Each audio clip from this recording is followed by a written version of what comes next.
شروع کرتا ہوں اللہ تعالیٰ کے نام سے جو بڑا مہربان نہایت رحم والا ہے۔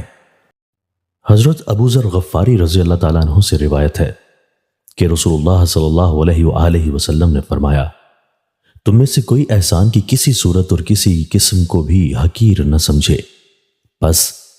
اگر اپنے بھائی کو دینے کے لیے کچھ بھی نہ ہو تو اتنا ہی کرے کہ شگفتہ روئی کے ساتھ اس سے ملاقات کرے، یہ بھی حسن سلوک کی ایک صورت ہے۔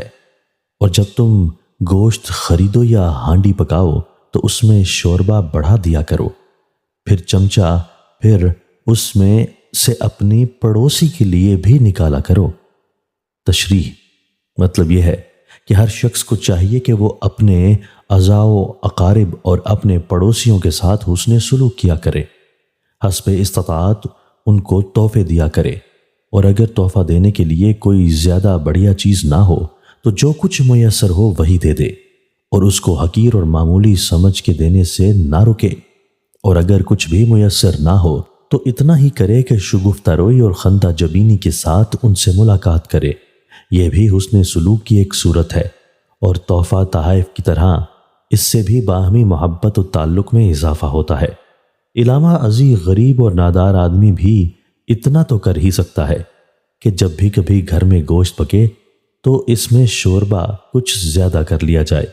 اور کسی پڑوس کے گھر بھی اس میں سے بھیج دیا جائے۔ دراصل حسن سلوک کی ان آخری صورتوں کا ذکر حضور صلی اللہ علیہ وآلہ وسلم نے بطور مثال کیا ہے، ورنہ مطلب یہ ہے کہ جس سے جو ہو سکے وہ دوسروں کے ساتھ احسان کرے۔ حضرت جابر رضی اللہ تعالیٰ عنہ سے روایت ہے کہ رسول اللہ صلی اللہ علیہ وآلہ وسلم نے فرمایا، تم حسن سلوک کی کسی صورت اور کسی قسم کو بھی حقیر مت سمجھو، اور اس کی ایک صورت جس میں کچھ خرچ بھی نہیں ہوتا یہ بھی ہے کہ تم اپنے بھائی سے شگفتہ روئی کے ساتھ ملو، اور یہ بھی حسن سلوک میں سے ہے کہ تم اپنے ڈول سے اپنے بھائی کے برتن میں پانی ڈال دو۔ تشریح اس حدیث میں اپنے بھائی کے برتن میں اپنے ڈول سے پانی ڈالنے کا ذکر بھی بطور مثال ہی لیا گیا ہے، اور مقصد صرف یہ ہے کہ اپنے بھائی کی جو خدمت اور مدد تم کر سکتے ہو اور اس کو جو آرام تم پہنچا سکتے ہو اور جس طرح تم اس کے کام آ سکتے ہو اس میں دریغ نہ کرو۔ اللہ کی نظر میں یہ سب احسان ہی کی صورتیں ہیں۔ اگر آج رسول اللہ صلی اللہ علیہ وآلہ وسلم کی ان ہدایات پر عمل کیا جائے تو کیسی محبت و مودت کی فضا ہو اور کیا بھائی چارہ ہو۔ ان حدیثوں نے یہ بھی بتایا کہ کسی پر احسان کرنا دولت مند پر موقوف نہیں ہے،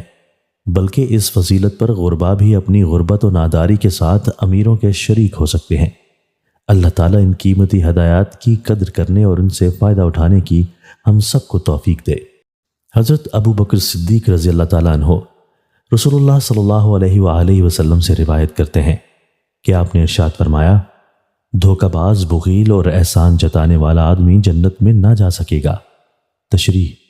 مطلب یہ ہے کہ یہ تینوں بری خصلتیں، دھوکہ بازی، کنجوسی اور احسان کر کے جتانا،